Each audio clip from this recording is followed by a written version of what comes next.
ಮೊದಲ ಶೃಂಗಾರ ಆರತಿ ನಡೆಯೋದಿದೆ. ಇದೆಲ್ಲವೂ ಸಹ ದೂರದರ್ಶನ ಪ್ರಸಾರ ಮಾಡಲಿದೆ. ತಾವೆಲ್ಲರೂ ನೋಡಬೇಕು ಅಂತ ವಿನಂತಿ.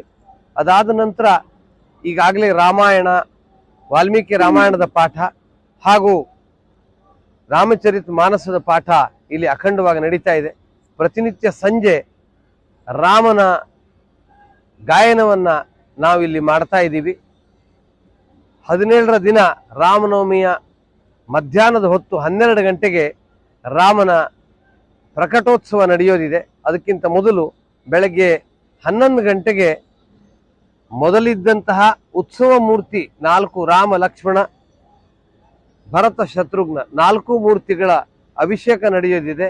ಬೆಳಗ್ಗೆ ದೊಡ್ಡ ಮೂರ್ತಿಯ ಅಭಿಷೇಕ ಮತ್ತು ಈ 4 ಮೂರ್ತಿಗಳ ಅಭಿಷೇಕ ಆದರೆ ಮಧ್ಯಾಹ್ನದ 11 ಗಂಟೆಯಿಂದ ಬೆಳಗ್ಗೆ 11 ಗಂಟೆಯಿಂದ ಮಧ್ಯಾಹ್ನ 12 ಗಂಟೆವರೆಗೂ ಅಭಿಷೇಕ, ಶೃಂಗಾರ ಇದೆಲ್ಲವೂ ನಡೀತಾ ಇದೆ.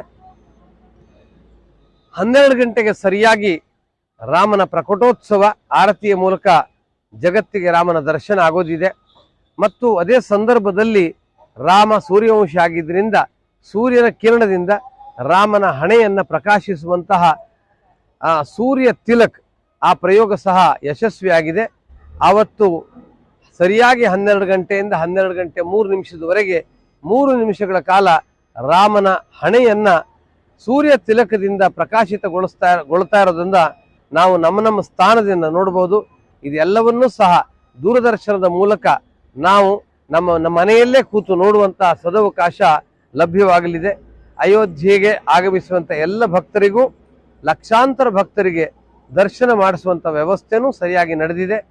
ಮತ್ತು ಈ ಎಲ್ಲ ಕಾರ್ಯಕ್ರಮವನ್ನು ತಾವು ತಮ್ಮ ಊರಿಂದಲೇ ನೋಡಿ ಆನಂದಿಸಬೇಕು ಮತ್ತು ಯಾರಿಗೆ ಸಾಧ್ಯವಿದೆ ಅವರು ಅಯೋಧ್ಯೆಗೆ ಬಂದು ನೋಡಬೇಕು ಅಂತ ಈ ಸಂದರ್ಭದಲ್ಲಿ ತಮ್ಮೆಲ್ಲರನ್ನು ವಿನಂತಿ ಮಾಡ್ತೀನಿ.